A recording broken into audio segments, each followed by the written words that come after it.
Well, the desperation growing for Americans with loved ones trapped in Afghanistan. The pictures coming out of Kabul show utter chaos with people trying to escape the Taliban takeover.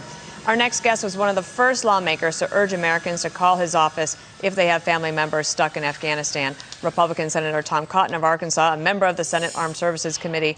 And I saw all of your tweets over the weekend. I mean, you got a lot of calls. And in the meantime, there was this news that we just want to remind everybody about the prisoner swap that President Obama agreed to when he was figuring out a way to get Bo Bergdahl back to American soil.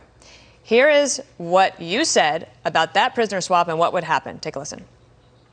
We don't just give away 5 senior Taliban commanders. Again, these are not goat herders or foot soldiers or couriers. These are high-level commanders, the equivalent of their Secretary of Defense. And Senator Cotton, this is the New York Post cover this morning. Top Taliban leader is terrorist Obama let go from Gitmo. Karikawa is his name, was part of the Bergdahl exchange. And get your thoughts on that this morning. Yeah, Dana, as I said at the time, and it's been proven true now, it's extremely dangerous to let these terrorists at Guantanamo Bay out of Guantanamo. Again, these are not low-level foot soldiers, not T-boys for high-level commanders. These are in some cases like the equivalent of the Secretary of Defense or the CIA director.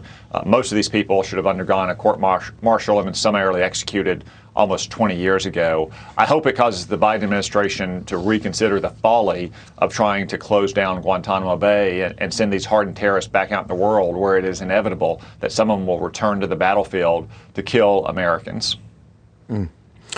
So some of those people are now sitting at the head of the table. It's a remarkable thing watching that clip from 7 years ago. I mean, truly remarkable. Was it inevitable that the Taliban was going to start hitting Americans again in Afghanistan?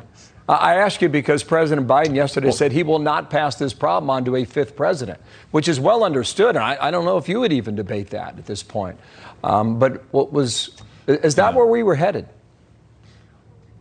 Well, Bill, I think you can distinguish between the decision to withdraw our troops from Afghanistan, about which reasonable people disagree, and the way Joe Biden has executed that decision. It has been impotent and incompetent, and it is a strategic catastrophe for America. Certainly, there is no reason why Joe Biden had to rush our troops and our contractors and other support personnel out of Afghanistan in the middle of the fighting season, aside from the fact that he wanted the political symbolism of having all Americans out by September 11th. Now the political symbolism will be the Taliban flag flying over what once was the U.S. Embassy on the 20th anniversary of 9/11. This is entirely a debacle of Joe Biden's making. Senator, just last month, President Biden said this at a CNN town hall about owning up to mistakes. Watch. I made a commitment that when I made a mistake, I'd tell you. And I've made mistakes. And when I think I got it right, I'll say it. But I'll take responsibility for what I do. What did you think of his statement or his address to the nation yesterday, in which he dealt with this issue, but in a different way? Well, that speech demonstrated a president who is dangerously detached from reality. He said that the buck stops with him, and he proceeded to pass it to everyone but him, whether it's the former administration or Afghan political and military leaders, or even Afghan civilians who are now being targeted by the Taliban. Look, Bob Gates, who was the Secretary of Defense for both George Bush and Barack Obama, once said that Joe Biden has been wrong on nearly every major foreign policy issue for the last 4 decades. We can add a 5th decade to it now, but the difference today is he is in charge. When he was a senator or vice president, there were no real consequences for his terrible judgment. Now that he's the president, you see the awful consequences playing out in real time in Afghanistan, a strategic catastrophe that adversaries like China are already using against us.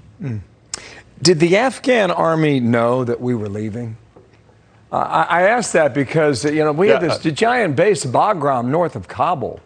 We've been operating the thing for 20 years, and just a couple of weeks ago, it seemed like we gave them 20 minutes notice to leave. I mean, if that was the policy, you can Bill, kind of understand why people would say, well, you don't have our backs anymore. What do you think of that? Well, again, this all goes back to Joe Biden's decision to rush the troops out by September 11th, something that was totally needless and set up the Afghans for failure. So on 2 fronts. One, we gave up Bagram, Our 4-star commander was recalled home. So many of our troops came home. You'd think that the troops and the commander in your air base would be the last thing you close down and bring home before you get out the 10,000, or after you get out the 10,000 Americans who could still be stuck in Afghanistan right now. And second, we trained the Afghan army to fight with close air support. They were not fighting with American helicopters. They weren't even fighting with American troopers supporting them, but they were fighting with Western contractors doing basic things like refueling and maintenance operations.